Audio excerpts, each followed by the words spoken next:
Well, howdy there, backpackers. Dave here with Off Grid. I'm into backpacking, hiking, camping, and gear. And tonight's video is going to be another video that's all about overrated pieces of gear. And before you roast me in the comments down below about, whoa, why don't you use a bunch of this gear before you just badmouth it, about a good third of the list that I have here tonight are all pieces of gear that I actually own and have used and tested out in the field. I'm also going to be going through all these different pieces and kind of like showcasing why I think they're popular as well, and going along with all the other reasons why I think that they're bad. So some of them are just straight garbage and I can't really say that many nice things about them, but a lot of the pieces here, I'm going to tell you why I think they are also popular. So let's dive right into the list tonight. I think what I'm going to do is go over all the pieces of gear that I don't have first. And again, this is all subjective. This is just my own personal opinions as to why I don't think that they are really worth your time, but you could think differently, obviously. So let's get into the different pieces that I have to talk about tonight. Again, starting with the ones that I don't personally own, and the first one that I have for you is all of the pot grippers. Now, I'm not talking about the ones like the silicone grippers that you could use to prevent burning your hands. Those are actually pretty useful, or like wrapping a towel around your titanium pot so you're not burning your hands. None of those, but the ones that I'm talking about are the silly little, they look like forklift pieces that you grab the lid of your pot in order to prevent, I guess, just like spilling. It's basically like taking the handles out of a pot or off of a pot and then just replacing it with this pot gripper. I think it's kind of silly. I don't really think that you're saving that much by eliminating the handle off of the pot. I don't think it makes it easier, and if anything, I think it makes it more easy for you to lose that piece, and then you're kind of stuck with, well, how do I pick it up now? So I know on Garage Grown Gear, and what has become more talked about lately is a tiny little pot gripper that doesn't really weigh that much, but I don't really see the need for it. I think it's kind of silly and goofy, so I'm going to pass on that one. Next piece that I have to talk about here is in the realm of trekking poles, and I'm going to basically say any set of expensive trekking poles. I don't think any poles are really worth, and I'm speaking probably primarily to a lot of like the Black Diamond poles that I've seen, a couple of like brand names that are just overtly expensive for not a really good reason. You can get a really cheap pair of like Cascade Mountain Tech poles, Fox LE, a couple of others that are going to perform really well. Are they going to be a little bit heavier weight? Sure, but do you really need to spend $100 plus on a decent pair of trekking poles? Again, that's up to you, but for me personally, I would just pass on that.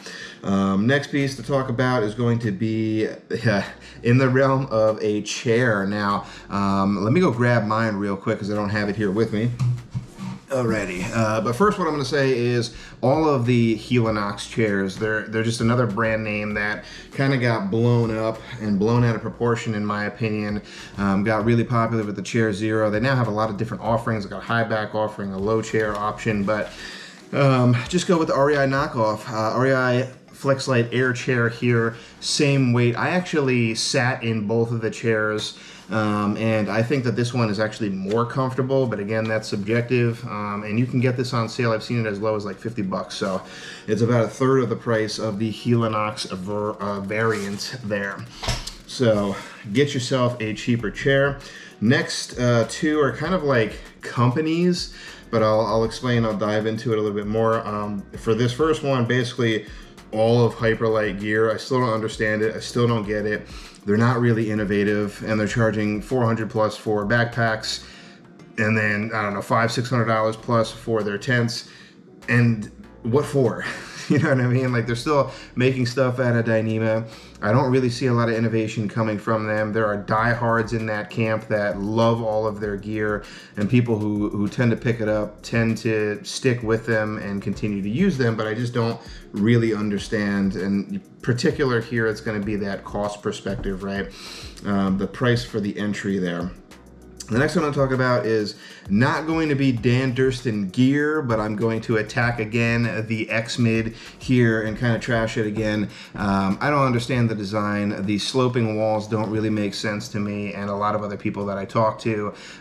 So just that tent in particular, I don't really agree with. Now, the company has since come out with their version of a freestanding tent. The X-Dome, I think, is actually a lot better of a design. I can't really speak to their backpacks either. I think they're just all right. So stay tuned to the channel. I think I'm going to dive into the X-Dome in a future either podcast on Gearholics or right here on the channel, so stick around for that. But the X-Mid, I just don't really understand. Next piece we're going to talk about here, and I actually own one of these pieces as well, but I kind of lumped it into the pieces that I don't use, but that's not true. I'm going to say anything from XBoil, just anything at all, because again, they're ridiculously priced, as well as the MSR Windburner. So in particular here, I'm going to be talking about the JetBoil Stash and the MSR Windburner. These are crazy priced. I got this on sale through another YouTuber, Jeremiah Stringer, so I got a good deal on this, but this only sells it as like an entire kit, an entire system, and similar with the Windburner, I think that's up to almost like $200. You really don't need to spend that kind of cash on these things. I wouldn't have picked this up if I didn't get it on sale, but even on sale, this is still crazy expensive. Now, are they going to be good performers? Yes. But does that outweigh the price that you're going to spend on them? Heck no. So, JetBoil and the MSR, not all MSR stuff, I'm just talking about the Windburner in particular. Next up here is going to be, and I just had to check this out just to make sure that this was still in effect, but Melanzana hoodies. Not sure why they became popular. It's a micro grid fleece hoodie that a bunch of other companies are making nowadays. You still have to have like an appointment only, go to Leadville, Colorado to try and pick it up, and it's like sort of like a lottery type system or whatever. I don't know. I don't get it. Doesn't make sense. Doesn't really fit the USA economy and how we like to pick up things. And again, it's just a microgrid fleece, so I don't get it at all. We need to stop talking about the Melanzana hoodies. They need to either like switch their the way that they do business or just go away. We just need to stop talking about them because it just doesn't make sense to me at all anymore. Next piece here, I got a couple others to round out the pieces that I don't have and never picked up and never used before diving into the pieces that I have used.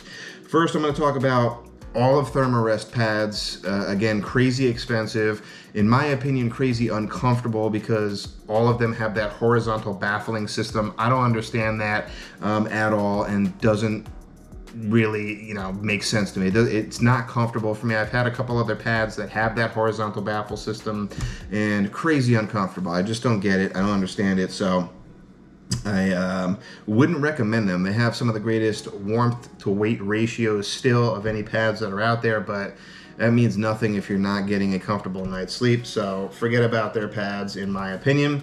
And then the last thing to round out this category here, I'm going to say all of Nightcore products. They're another company that primarily they're popular for their headlamps and their battery banks. They might have a few other electronic gadgets out there, and it's not really a knock against their reliability or what kind of temperatures you can bring them in and things of that nature, but especially when you're talking about battery banks, they're a dime a dozen. There's 8 billion Chinese companies that are making them and undercutting them on price. Now you could say, yeah, but they break super easily or whatever.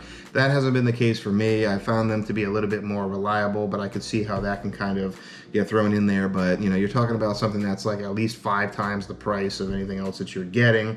And then the headlamps, there really is no excuse whatsoever. I've gotten $12 headlamps that are rechargeable, 500 lumens that are still working to this day.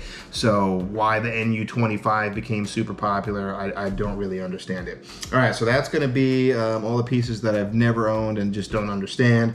Now let's get into the pieces that I actually have used and have kind of been busts. So these are all the pieces that I kind of fell for, and I'm still trashing them. So first and foremost here, let's talk about it. This isn't the actual version, but it's a knockoff version of it. And we're talking about the BRS style knockoff stove. Now, the only reason why this is popular is because it's cheap and because it's light.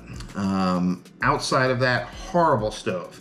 It leaks fuel like a sieve. I was out in Joshua Tree. I ended up boiling 2 or 3 boils when I was out there with Huck and Matt, and I used almost half a can of the smaller can. I used like 40 grams of fuel because it was like windy out when we were out there. Horrible stove, in my opinion. It's not going to work great at elevation, but yet for some reason this is like the thru hiker's stove of choice, and I really don't get it at all. Get a better stove. There's so many other options out there that you can go with, and this to me is just crap. I don't understand it, and will not bring this unless I absolutely am trying to shave every ounce possible, and I'm not going to be at elevation. I mean, there's such a rare instance that I would ever even consider something like that, so forget the BRS. The next piece that I have here, I'm gonna pull out a couple of these, and I'm not gonna really say that this one is overrated because I don't think anybody's bringing this, but this was like a cheap poop trowel that I ended up getting way early on. This is plastic. I don't even think I even used this in the field. It's like a hard plastic. This stinks at trying to dig a hole, so don't even go with that, but sort of like an honorable mention. This one does have some trail patina on it, and we're gonna be talking about the deuce of spades. Not sure if it's talked about as much anymore, but this was like the trowel of choice. Everybody was touting this thing, even as far back as, I don't know, maybe like a year or so ago. And I don't get it. It's a piece of aluminum. They charge 20 bucks for this thing, and I think the only reason why it's popular is because it's 0.6 ounces. It stinks at digging a hole. You're gonna cut into your hand. It doesn't have serrated edges that can get into tougher ground. It's horrible. I would also throw the Dirt Diggler in there as well as another like honorable mention. Get something with a serrated edge, with a sturdier handle that can really like dig a proper hole. Next piece that I'm going to talk about here, trying to get through these other ones more quickly so I don't drone on too much. And I'm going to be talking about the Trekology Pillow here. Now, if you enjoy using an inflatable pillow and that's not a problem for you, then, you know, just ignore this next piece here. But if you don't enjoy having your head on a curb and sleeping on a balloon and something that has no cushion value to it whatsoever, then you're going to want to avoid this sucker right here. This is a more economical option and a choice that a lot of channels have touted. It's got a lot of good features to it. It's lightweight, it's a decent size, it can cradle your neck a little bit, it's got the dimples here and the strap, which are all things that people have touted about this pillow. What they don't tell you is that it's massively uncomfortable, okay? So all of the positive things do not outweigh the fact that this thing just is not going to give you a good night's sleep. So Trekology, throwing that to the trash as well. What do we got for the next one here? I actually don't have it with me here, but I'm going to take a quick second to talk about the Mountain Hardwear Ghost Whisperer. I've used this one out in the field, great performer, works really well, but again, why is this thing popular? Why is it touted? I think it was because of its weight back in the day, but very quickly or very shortly after that, Decathlon came out with their Trek 100. I'm not sure if it was after the Ghost Whisperer or whatever, but not even really that much more expensive, and it's less than half the cost. There are a lot of down options that you can go for that are going to be in that same realm as far as like the overall price point.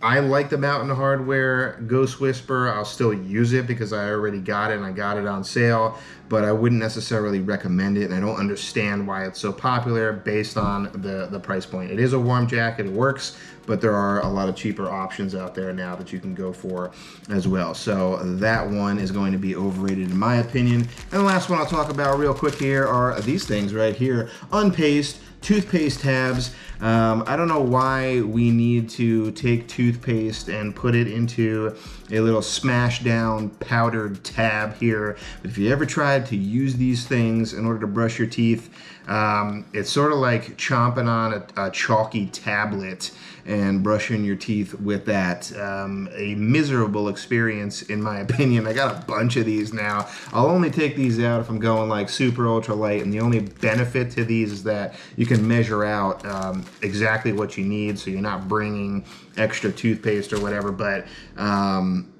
yeah, it's just a really weird experience trying to use these to brush your teeth. I don't think it foams up really that well. The mouthfeel is kind of awkward and weird, and it's just not, you know, I wouldn't say brushing your teeth is an enjoyable experience, but this definitely like takes it down a notch so that it's not really that enjoyable. All right, That's all I got for you on this roundup this week, guys. Thanks for hanging with me on this one.